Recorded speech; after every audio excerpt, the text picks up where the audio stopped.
Hi, maths with Dharmendra Verma YouTube channel में आपका स्वागत है। और आप लोग पढ़ रहे हैं इस समय मैथ्स। मैं मैथ्स से पढ़ाता हूं और आप लोगों को मैं परसेंटेज के कुछ क्वेश्चन पढ़ा चुका हूं और कुछ एसएससी सीजीएल मेंस के क्वेश्चन को हल करा दिया हूं।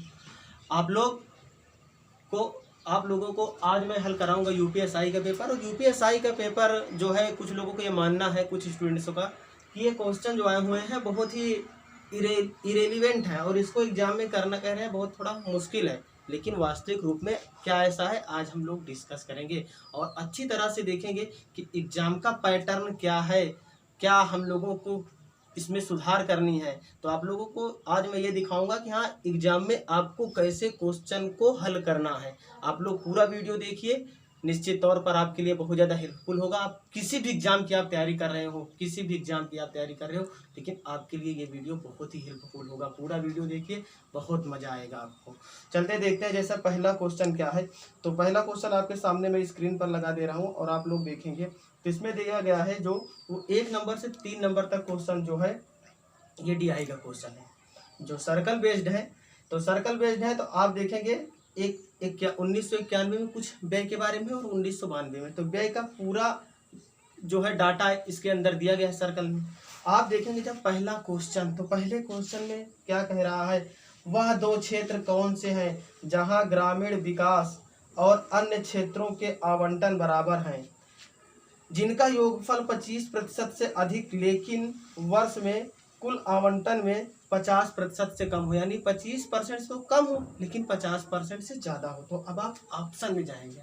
जब आप ऑप्शन में देखेंगे तो पहला ऑप्शन क्या कह रहा है, चिकित्सा और शिक्षा। तो चिकित्सा और शिक्षा का आप अगर योग निकालेंगे 91 में देखेंगे तो चिकित्सा और शिक्षा, तो आप कहोगे 10 है और 25 है, तो 35%। ये बिल्कुल सही है। दूसरे में गए, जब दूसरे में गए चिकित्सा और शिक्षा का देखें हम, तो कितना आ गया चिकित्सा शिक्षा का, 15 और 10 25 आ गया। जबकि इसमें दिया है 25% से अधिक है, यानी पहला ए ऑप्शन आपका क्या हो गया, ए ऑप्शन आपका कट हो गया। ए ऑप्शन आपका कट हो गया। अब आप इसी तरह सारे ऑप्शन को चेक करेंगे। बी ऑप्शन आप बहुत ध्यान से देखेंगे तो कहोगे कृषि और औद्योगिक है। तो कृषि और औद्योगिक को अगर देखेंगे तो कृषि और औद्योगिक में इसमें कितना है, 20 है और 15 है, तो 35% हो गया। 91 में, 92 में देखेंगे आप कृषि औद्योगिक, तो 15 है और 10 है, 25% हुआ। ये भी नहीं है, 25% हो गया। ये भी कम हो गया, ये भी नहीं होगा।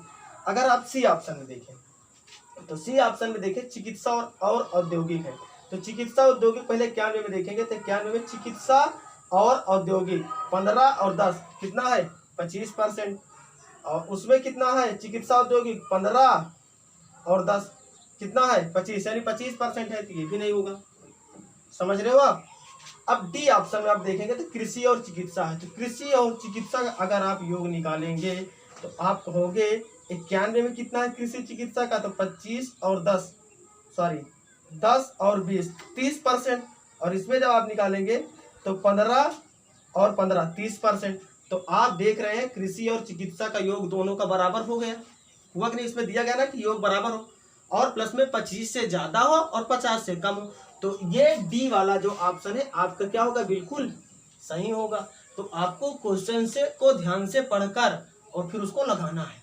अब दूसरा क्वेश्चन आप देखेंगे। अब जब दूसरा क्वेश्चन अब आप देखेंगे, ये आपका मैंने पहला क्वेश्चन कर दिया। अब दूसरा क्वेश्चन आपको मैं बता रहा हूँ, बहुत ध्यान से आप देखेंगे। दूसरा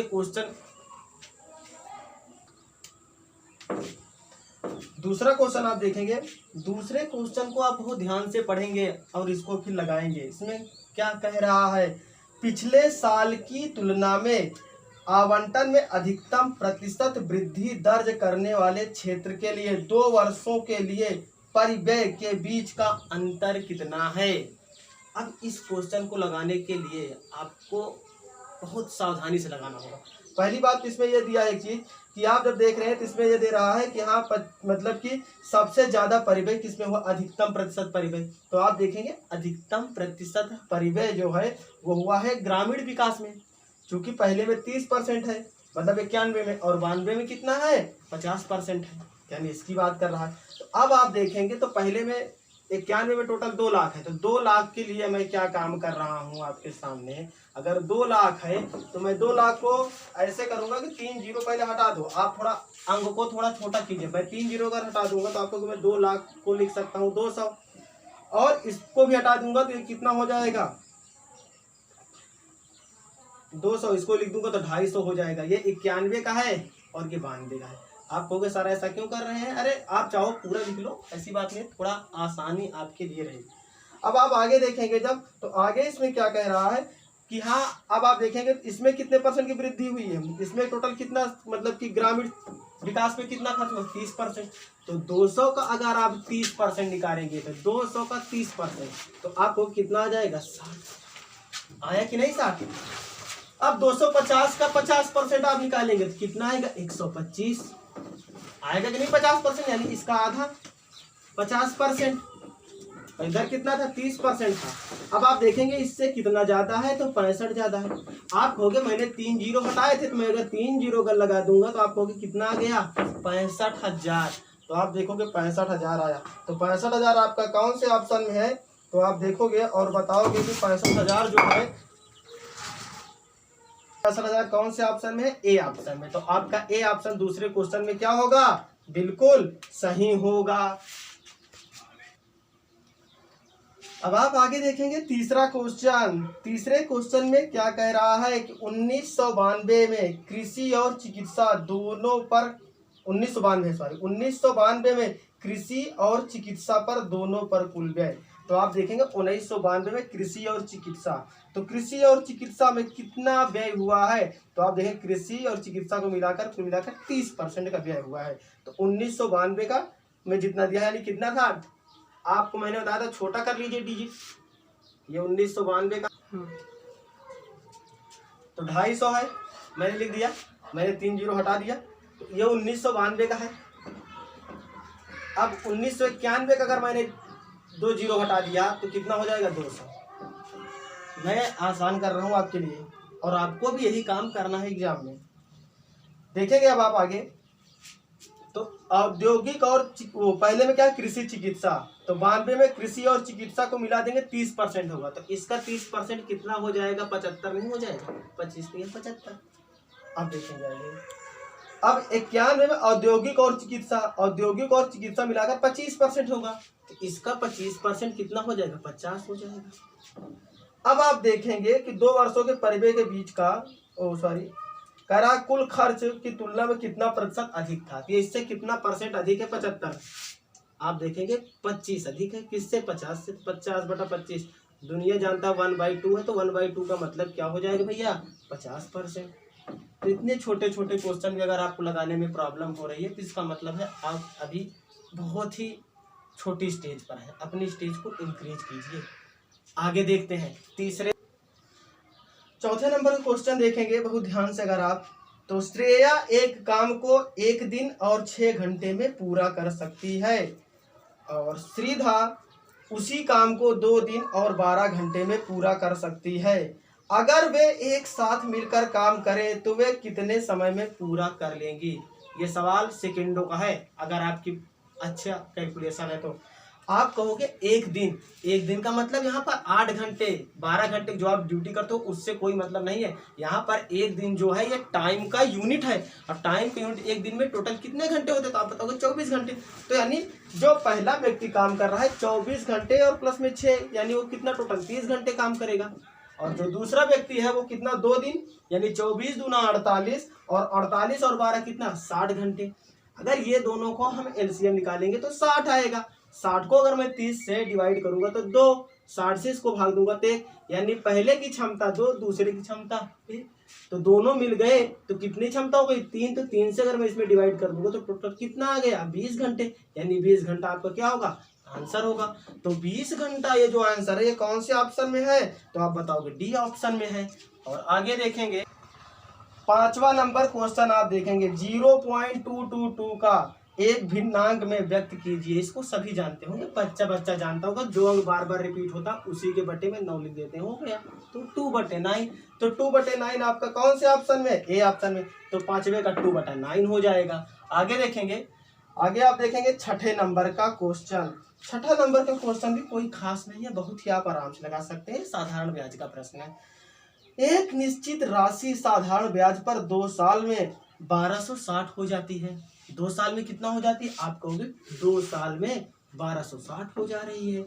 आगे आप देखेंगे कह रहा है 5 साल में, 5 साल में यानी अगले 3 सालों में कितना हो जाएगी, हो जा रही है, आप कहोगे कि 1350 हो जा रही है। तो 5 सालों में टोटल कितना हो जा रही है, 1350 हो जा रही है। तो आप देखो कि इसमें और इसके बीच में कितना इसको ब्याज मिल गया 3 सालों में। आपको ये 2 साल था, ये 5 साल, तो आपको 3 साल बीता और 3 साल में इसको जो ब्याज मिल गया वो 90 रुपये मिल गया। आप घटाएंगे, अगर 3 साल में मेरे भाई अगर 90 मिला है तो 1 साल में कितना मिलेगा, 30 मिलेगा। 1 साल में अगर 30 मिलेगा भाई तो ये 2 साल में 1260 है। तो 2 साल में यानी 30 दूना 60 इसको ब्याज मिला रहा होगा। कितना मिला रहा होगा, 60 ब्याज। यानी इसका जो मूलधन रहा होगा, मूलधन, तो मूलधन जो रहेगा वो कितना रहेगा मूलधन इसका, तो आप कहोगे 1200 में से 60 घटा देंगे यानी 1200 रहा होगा, 1200 रहा होगा। अब आपसे कह रहा है कि इसके ब्याज की दर आप बताइए। तो ब्याज की दर क्या है, आप कहोगे 1 साल में 30 बीता था, 30/1200 और गुणे में 100। कौन नहीं कर पाएगा इसको, बताइए। अब इसमें आप भाग दोगे तो आप कहोगे कितना जाएगा, 3 से काट दिए 4 हो गया, 3 से काट दिए 10 हो गया, 2 से काट दिए 5/2, तो 5/2 का मतलब 2.5%। तो 2.5% आपको क्या हो जाएगा, आंसर हो जाएगा। अब आप 7वां नंबर का क्वेश्चन देखेंगे। जो 7वें नंबर का क्वेश्चन है ये भी बिल्कुल ही छोटे लेवल का क्वेश्चन है। आप देखेंगे आपके सामने लगा हुआ है कि x और y दो दोस्त एक दूसरे से 500 किलोमीटर की दूर पर हैं। ये क्वेश्चन आप बिना कलम के लगा सकते हो, लेकिन मैं आपको समझाऊंगा। आप कहोगे 2 लोग हैं, इनके बीच की दूरी टोटल 500 किलोमीटर है, ताकि आप सवाल को समझ सकें। 500 किलोमीटर है। यक्स अपनी कार से बी की ओर, यानी यहाँ से मान लीजिए यक्स इधर चल रहा है और यहाँ से वाई है कोई और ये इधर चल रहा है। बी की ओर 60 किलोमीटर प्रति घंटा, यानी इधर से 60 किलोमीटर प्रति घंटा चल रहा है। और आगे देखेंगे, और वो जो है 50 किलोमीटर प्रति घंटा की रफ्तार चल रहा है, 50 किलोमीटर प्रति घंटे की चाल से चल रहा है। पहले लैंग्वेज को समझें। ये इधर से 50 किलोमीटर प्रति घंटे की चाल से आ रहा है। आगे देखेंगे, एक्स ने सुबह 9 बजे चला, यानी यहाँ से जो चल रहा है वो सुबह 9 बजे चला, और 1 घंटे बाद वाई भी इधर से चल दिया। तो आप पहले ये देखिए, पहले ये अकेले 1 घंटा चला था, यानी 9 से यहाँ से कुछ दूर तक जाएगा, यानी 60 किलोमीटर 1 घंटे में चल रहेगा। अगर 60 इसमें से कम हो जाएगा तो बचेगा कितना, 440। अब यहाँ से दोनों लोग एक साथ हो जाएंगे। यहाँ पर बच गया 10, जब चूंकि 9 बजे ये चला था, अब 10 बज गया जब, तो 10 बजे अब दोनों लोग साथ में चलने लगे। तो आप जानते हो विपरीत दिशा में चल रहे हैं, जब विपरीत दिशा में चलते हैं तो चाल क्या होती है, जुड़ जाती है। ये 50 ये 60, तो टोटल कितनी चाल होगी, 110। अगर 110 से इसमें हम भाग देंगे तो कितना आ गया, 4 घंटे, यानी 10 के 4 घंटे बाद। तो 10 के 4 घंटे बाद कितना बच जाएगा, तो आप बताओगे 2 बच जाएगा। तो 2 कौन से ऑप्शन में बचा हुआ है, तो आप बताओगे बी ऑप्शन में। तो आपका बी ऑप्शन क्या होगा, बिल्कुल राइट होगा। 8वें नंबर का क्वेश्चन आप देखेंगे। तो 8वें नंबर का ये जो क्वेश्चन है, ये क्वेश्चन जो है एक्चुअली में इसमें जो टाइप हुआ है वो टाइप में एरर है। अब आप देखेंगे इसमें क्या है, एक्चुअली में वो क्या एरर है, आपको जो पहले लिखा हुआ है ये x/y + z - x बराबर, यहाँ पर ये y बटे रहेगा, यहाँ पर नहीं लगा हुआ है, तो z + x - y और बराबर ये होगा z/x + y - z बराबर r है। तो आपसे आर का मान पूछ रहा है। ऐसे क्वेश्चन को लगाने के लिए आपको बता दें, जब भी कभी सिमेट्री की कंडीशन बने, सिमेट्रिक कंडीशन मतलब रिपीट हो, बार बार रिपीट, तो ऐसे कंडीशन में x बराबर y बराबर z पुट कर दिया करो, बहुत ही आसानी से आ जाएगा।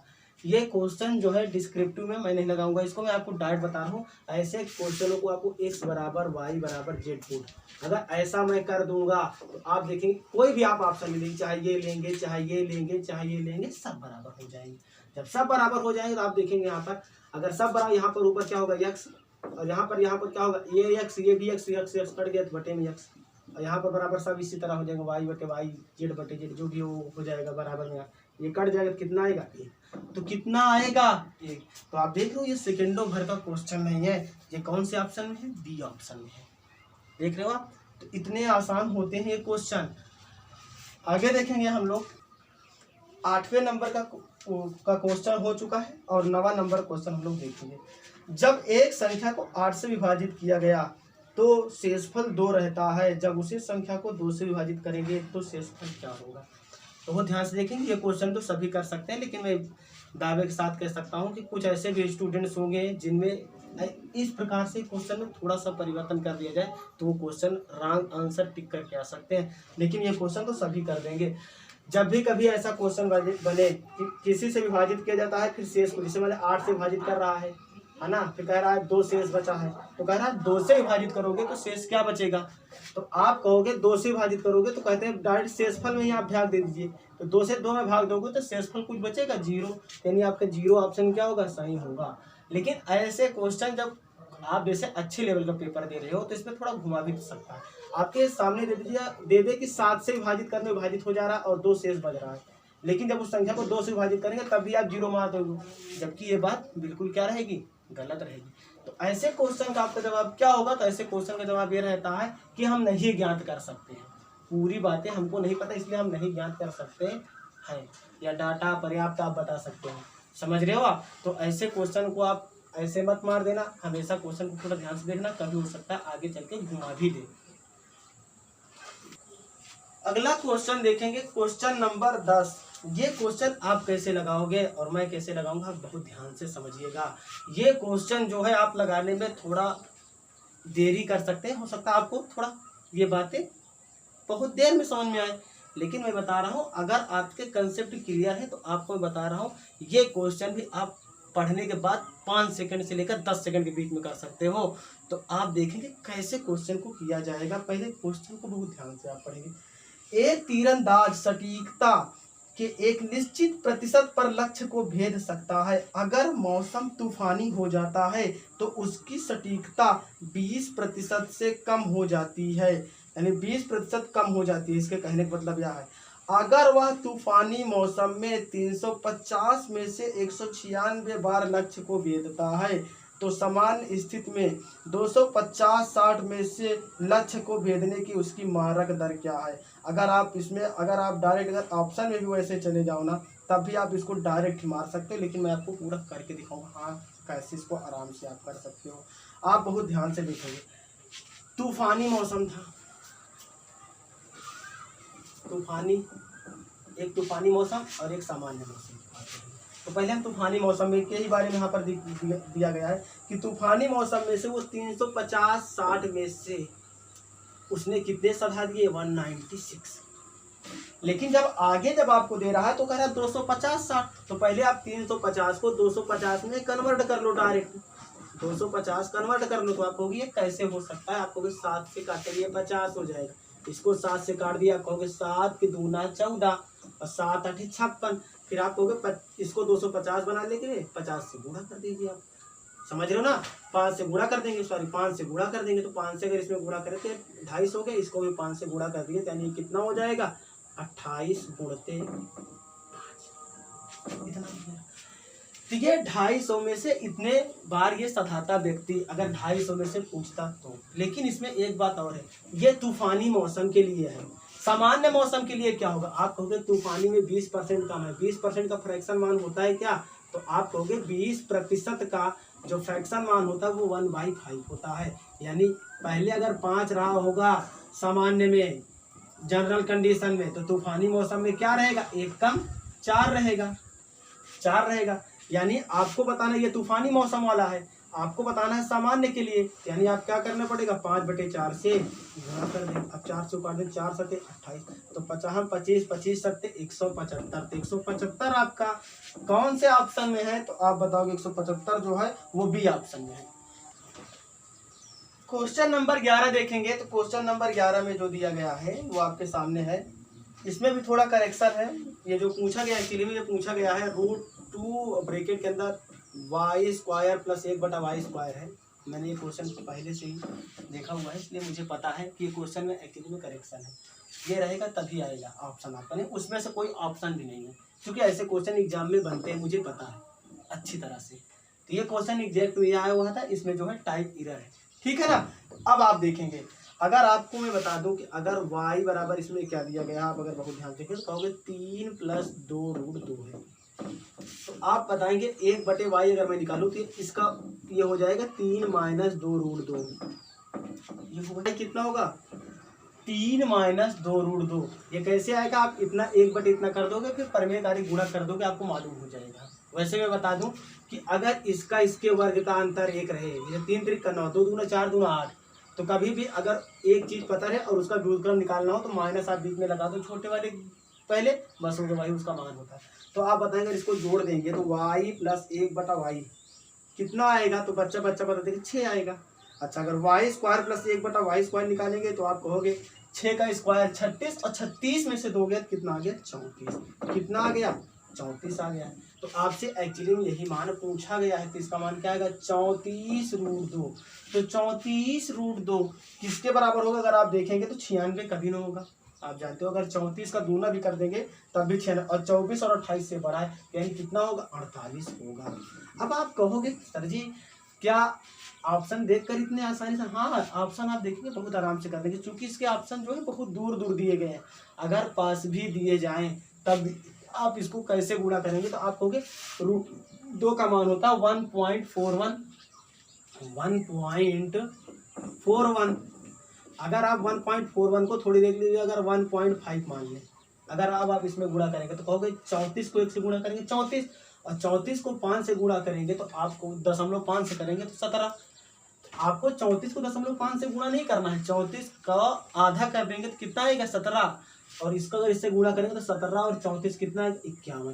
तो आप कहोगे थोड़ा ये बढ़ाया गया है इतना, यानी 51 से थोड़ा कम तो 48। अगर ऑप्शन थोड़ा नजदीक होते तब भी आप ऐसे गुणा करके मार सकते थे, समझ रहे हो ना। तो इतने आसान होते हैं वास्तव में क्वेश्चन, लेकिन आपको सही अप्रोच ना मालूम होने के कारण आपको लगता है कि क्वेश्चन बहुत हार्ड होते हैं। आगे हम लोग बहुत ध्यान से देखेंगे, क्वेश्चन नंबर 12 देखेंगे। तो क्वेश्चन नंबर 12 बिल्कुल ही 2 पैसे का सवाल है, आप देखकर तुरंत बता देंगे कि हाँ 4 घाते 4 बराबर कितना आ जाएगा 256। तो 256 इसका आंसर हो जाएगा, इतना आसान है, आपके सामने दिख रहा है।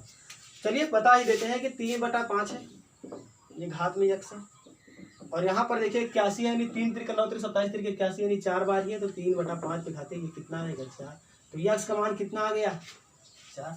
अगर आधार बराबर होता तो घातांक भी बराबर होते हैं, आपने ऐसा पढ़ा होगा। तो आपसे पूछा x के पावर यक्स, तो x पावर x मतलब 4 पे घाते 4, तो 4 पे घाते 4 का मतलब है 4 चौक 16, फिर 16 के बाद 256। तो 256 आपका क्या हो जाएगा आंसर हो जाएगा। तो 256 कौन से आंसर ऑप्शन में है, तो डी ऑप्शन में। तो इतने छोटे छोटे सवाल आपके एग्जाम में आते हैं। अगला क्वेश्चन देखेंगे, क्वेश्चन नंबर 13। ये क्वेश्चन भी बहुत ही आसान है, आप इसको बहुत आराम से लगा सकते हो, छोटा स्टूडेंट भी लगा देगा इस क्वेश्चन को। इसमें कह रहा 3 घंटियां 30, 45 और 60 के अंतराल में, सेकंड के अंतराल में बजती है। अगर वे सभी एक साथ 1 बजे बजी हो तो दोबारा एक साथ कब बजेंगी। तो ऐसे कंडीशन को आप जानते हो कि हाँ इस कंडीशन में हम एलसीएम निकालते हैं, और आप अगर 30, 45 और 60 का एलसीएम निकालने के लिए एलसीएम निकालने बैठ गए तब तो समझ लीजिए आपकी तैयारी कुछ नहीं है। आप अगर बहुत ध्यान से देखेंगे तो 45 है, 45 में 9 5 होता है ना, यानी इसका एलसीएम टोटल कितना हो जाएगा 180 हो जाएगा। 60 में होता है कितना 4, तो 4 पंचे 20, 20 9 ये 180, हाँ यानी इसका कितना एलसीएम आ जाएगा 180। तो आप कहोगे 180 सेकेंड, 180 सेकेंड में कितने मिनट होते हैं, तो आप बताओगे 3 मिनट होते हैं। तो 3 मिनट किसमें 1 मिनट मतलब 1 बजने के 3 मिनट बाद, यानी 1:03। 3 मिनट कौन से ऑप्शन में है, तो आप कहोगे डी ऑप्शन है। तो आपका डी ऑप्शन क्या हो जाएगा एकदम सही है। अब आप देखेंगे आगे क्वेश्चन नंबर 14। क्वेश्चन नंबर जो 14 है वो भी बहुत आसान है, आप अगर बहुत ध्यान से देखेंगे कह रहा निम्नलिखित आंकड़ों का बहुलक 62 है, यानी जो ये आंकड़ा आपके सामने दिया गया है ये एक्चुअली में इसका जो बहुलक है 62 है। बहुलक का मतलब ये होता है कि ये सबसे ज्यादा बार आया हो, जो सबसे ज्यादा बार आया हो वही बहुलक होता है, यानी 62 यहाँ पर सबसे ज्यादा बार आना चाहिए। तो कह रहा है ज्ञात करें कि रिक्त स्थान पर क्या होगा। रिक्त मतलब आप देख रहे हो ब्रैकेट में मतलब आगे यक्स है, यानी यक्स के स्थान पर क्या होगा। आप अगर ऑप्शन में देख रहे हो तो 63 है, 62 है, 64 है। आप अगर देखेंगे तो 62 कितनी बार आया हुआ है, तो आप अगर गिनेंगे तो आप कहोगे 2 इधर 3 इधर, टोटल 5 बार आया। 63 कितनी बार आया 2 इधर 3 इधर 5 बार। तो आप जानते हो कि 5 बार 63 आया है और 5 बार क्या आया 62 है। इसका मतलब है जो x है वहां पर अगर जब 62 आएगा तभी ये जो है वो बहुलक हो पाएगा, नहीं तो वो बहुलक तो हो नहीं पाएगा, नहीं तो फिर 63 और 62 बराबर हो जाएंगे। तो इस कंडीशन में यहाँ पर क्या होगा यक्स का मान 62 होगा। तो आप कहोगे 14 नंबर क्वेश्चन में क्या होगा 62 होगा। आगे देखेंगे क्वेश्चन नंबर 15। क्वेश्चन नंबर जो 15 है, ये भी क्वेश्चन बहुत ही आसान है अगर आप बहुत आराम से इसको देखेंगे और लगाएंगे। तो इसमें कह रहा है क्या कि आनंद और रवि किसी कार्य को 12 दिन में कर सकते हैं। यानी कोई काम हो रहा है, एक आनंद है और साथ में इसके रवि हैं, ये लोग मिलकर 12 दिन में कर रहे हैं। आगे देखेंगे रवि और चिन्मय, रवि है और कोई चिन्मय है, ये कितने दिन में कर सकते हैं? तो कहोगे 16 दिन में कर रहे हैं। आगे आप देखेंगे उसी काम को चिन्मय और आनंद, यानी चिन्मय और आनंद कितने दिन में कर रहे हैं? तो आप कहोगे 48 दिन में कर रहे हैं। तो कह रहा इस काम को रवि अकेला कितने दिन में कर देगा? तो आपको बहुत ध्यान से यहाँ पर ये समझना होगा कि भाई अगर मैं इसका एलसीएम निकालूंगा तो आपको 48 आएगा। 12 से भाग दूं तो 4, 16 से भाग दूं तो 3, 48 से भाग दूं तो 1। आप कहोगे 4 3 7 1 8, यानी सभी लोग अगर को मिला दे तो आपको 2 बार ये रहेगा, 2 बार मतलब आर रहेगा, 2 बार सी, सभी लोग को 2 बार हो जाएगा। यानी इनका सभी के योग का अगर 2 से मैं भाग दे दूं तो आपको 4 सबकी क्षमता आएगी। यानी सभी की क्षमता मिलाकर कितनी आ रही है? 4 आ रही है। तो आपसे यहाँ पर पूछ रहा है रवि के बारे में, तो आप देखेंगे रवि इसमें नहीं है तो कहोगे रवि इसमें नहीं है। तो अगर इसमें से घटा देंगे 4 में से 1 गया 3, यानी रवि की क्षमता कितनी है? 3। तो अगर मैं 3 से इसमें भाग दे दूंगा तो आएगा कितना? 16। तो आप कहोगे 16 आपका आंसर होगा, यानी 16 दिनों में क्या कर देगा? समाप्त कर देगा। ये आपका आंसर हो जाएगा। अब आप आगे देखेंगे क्वेश्चन नंबर 16। क्वेश्चन नंबर 16 अगर आप देखेंगे तो बहुत ही आसान है। कह रहा है क्या, जब 201, 202, 203 ऐसे डाट डाट डाट डाट 260 तक है और 9 से विभाजित किया जाता है तब शेष फल क्या आएगा? तो ऐसे क्वेश्चन को आपको हम बता दें लगाने के लिए आपको कि क्या अप्रोच होनी चाहिए। ऐसे क्वेश्चन को लगाने के लिए आपको डिजिट का सम करना पड़ता है। जो डिजिटल सम से लोग सभी कुछ लोग जानते हैं, डीएस जिसको बोलते हैं, और जो नहीं जानते वो भी बता दें कि कहते हैं कि 9 से विभाजित का रूल क्या होता है, विभाजित नहीं। आपको 9 से उनके सारे अंकों के योग को अगर 9 से विभाजित कर देंगे तो जो बच जाएगा वही उसका शेष होगा। तो चलते हैं देखते हैं इसको कैसे आप भाग दोगे। तो आप कहोगे जैसे इसमें क्या है, 201 है, 202 है, डाट डाट डाट डाट 260 है, इतना है। तो आप कहोगे 1 से शुरू हुआ है 60 बार, यानी 2 बार तो 60 आएगा, यानी 2 बार आगे 60 आएगा, यानी 2 गुणते 60, टोटल ये हो गया शुरू में। फिर आगे कहोगे 1 से लेकर 60 तक सभी संख्याओं का योग, तो 60 गुणते 61/2, 60 गुणते 61/2 होता है ना क्रमगत संख्याओं का योग। तो आप कहोगे 60 गुणते 61/2 कर 2 से काट देंगे 30, 30 गुणते 61 आप करेंगे तो 0, 3 एकम 3 और 3 छंग 18, है ना। अब आप देखेंगे इसको आप 9 से भाग देंगे, तो अब आपको ऐसे नहीं देना, इसके डिजिट का सम फिर से आप दीजिए। कहोगे 6 दूना 12, इसको गुणा करेंगे आप 6 दूना 12, 12 के डिजिट का सम कितना होगा? 3। यहाँ पर आप देखेंगे तो आपको 8 3 11, 11 1 12 और 12 3 15, 15 के फिर डिजिट का सम कितना हो जाएगा? 6। तो 6 ही आपका क्या हो जाएगा? शेष होगा। 6 ऑप्शन आपका क्या होगा? सही। तो ऐसे क्वेश्चन में आपको लगातार डिजिट का सम किया जाता है। अगर आपको कम समझ में आता हो तो आप दोबारा वीडियो को देखिए, आप समझ रहे हो ना। तो 6 आपका कौन से ऑप्शन में है? तो 6 आप देख लेंगे आपका सी ऑप्शन है, तो सी ऑप्शन आपका क्या होगा? सही होगा। क्वेश्चन नंबर हम लोग देखेंगे 17। 17 नंबर क्वेश्चन में भी कुछ नहीं है, अगर आप बहुत ध्यान से अगर समझेंगे। कह रहा है 2 त्रिभुज होता है समरूप। पहले आप समरूपता का मतलब समझिए कि एक्चुअली में समरूपता का जो मतलब होता है वो होता क्या है। समरूपता का मतलब क्या होता है कि आकृति नहीं बराबर है, उसके रूप समान है। रूप मतलब देखने में तो एक जैसा है, लेकिन वो एक्चुअली में कुछ छोटा है कुछ बड़ा। जैसे समझिए हाथी का छोटा बच्चा एक हाथी है और एक हाथी जो वो बड़ी है, समझ लो ना। तो देखने में तो हाथी एक जैसे समरूप तो है, ठीक है ना। लेकिन एक होता है सर्वांगसम। सर्वांगसम क्या होता है? वो हर एक चीज बराबर होता है। तो आप बहुत ध्यान से देखेंगे तो एक त्रिभुज है उसकी 2 3 और 4 है, जबकि दूसरे की सभी भुजाओं का योग, सभी भुजाओं के योग को ही बोलते हैं परिमाप। इसका योग कितना दिया? 81। अगर इसमें आप देखेंगे इसका योग कितना है? 3 2 5 5 4 9, यानी ये 9 है, ये कितना 81। ये इससे कितने गुना है? 9 गुना है। अगर ये 9 गुना है मेरे भाई तो सारी भुजाएं भी 9 9 गुना होगी, यानी ये 2 9 18 होगी और ये 3 9 27 और ये 4 9 36। तो 18 27 36, तो 18 27 36 कौन से ऑप्शन में है? तो बी ऑप्शन में। तो बी ऑप्शन आपका क्या हो जाएगा? बिल्कुल ही सही हो जाएगा। क्वेश्चन नंबर आप जब देखेंगे 18, तो 18 नंबर जो क्वेश्चन है, ये क्वेश्चन जो अगर आप बहुत ध्यान से आप समझेंगे तो ये भी क्वेश्चन बहुत ही आसान है, लेकिन आपको इसको समझना होगा। कह रहा है क्या, प्रत्येक दिन जन्म लेने वालों की संख्या समान मानते हुए संख्या का प्रतिशत पता लगाएं जिनका जन्मदिन अधिवर्ष में फरवरी के अंतिम दिन आता है। तो ये क्वेश्चन थोड़ा घुमाया गया है, लॉजिकल बनाने का प्रयास किया गया है, जबकि वास्तव रूप में इस क्वेश्चन को करना बिल्कुल बच्चों का खेल है। तो आप कहोगे हर दिन उतने ही लोग जन्म ले रहे हैं, यानी हर दिन बच्चे उतने ही जन्म ले रहे हैं, तो आप कहोगे यानी ये अधिवर्ष है यानी लीप वर्ष है। तो लीप वर्ष में टोटल कितने दिन होते हैं, 366 दिन। अब आपको ये बता दें कि कह रहा है फरवरी का अंतिम दिन है 29 तारीख, तो 29 तारीख जो है वो भी तो एक ही दिन है, यानी 366 में से एक दिन, और हर दिन बराबर है, तो हर दिन बराबर जितने हर दिन लेते तो उतने उस दिन भी ले रहे हैं, यानी 1/366। और 1/366 को परसेंटेज में व्यक्त करना कितना आसान काम है आपके लिए, बताओ। आप हो सर कैलकुलेशन है, कैलकुलेशन कुछ नहीं, आप अगर ऑप्शन देखेंगे, ऑप्शन जब आप देखेंगे, हाँ तो आप देखेंगे इसको, अगर आप ऑप्शन देखेंगे तो ऑप्शन में पहला ऑप्शन जो है वो 2.74%। तो आप बताइए कभी इससे भाग देने पर 2 बार जा सकता, तो आप कहोगे नहीं जा सकता। बी ऑप्शन देखेंगे तो कह रहा है 0.024। आप ये बताइए ये इतना कैसे जा सकता, अगर 1000 होता तो जाकर 0.0 होता, तो 1000 तो है नहीं, ये 366 यानी ये भी नहीं हो सकता। सी ऑप्शन आप देखेंगे तो ये भी नहीं हो पा रहा है, 0.0 जा रहा है समथिंग, ये भी नहीं होगा। अगर बटे में 1000 से ज्यादा रहेगा तभी 0.0 के बाद जाएगा। अब आप अगला देखेंगे तो डी ऑप्शन, और यही ऑप्शन आपका क्या है, बिल्कुल सही है, 0.2732। तो आप अप्रॉक्सीमेट ही डायरेक्ट लगा सकते हैं, आपको भाग करने की कोई जरूरत नहीं है। तो आपकी निगाह ऑप्शन पर भी होनी चाहिए।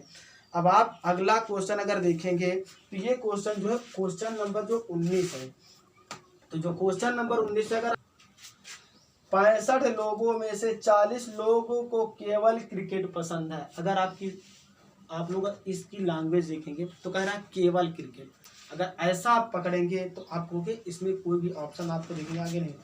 कह रहा है 65 लोगों में से 40 लोग केवल क्रिकेट, तो 40 लोग टोटल 65 है, तो 65 में से 40 लोग केवल क्रिकेट, ये केवल क्रिकेट हो गए, केवल क्रिकेट हो गए। फिर उसके बाद कह रहा है 10 लोग बोथ हैं, बचे कितने लोग, 15 लोग। तो 15 लोग जो हैं ये जो होंगे आपके क्या होंगे, केवल टेनिस के होंगे।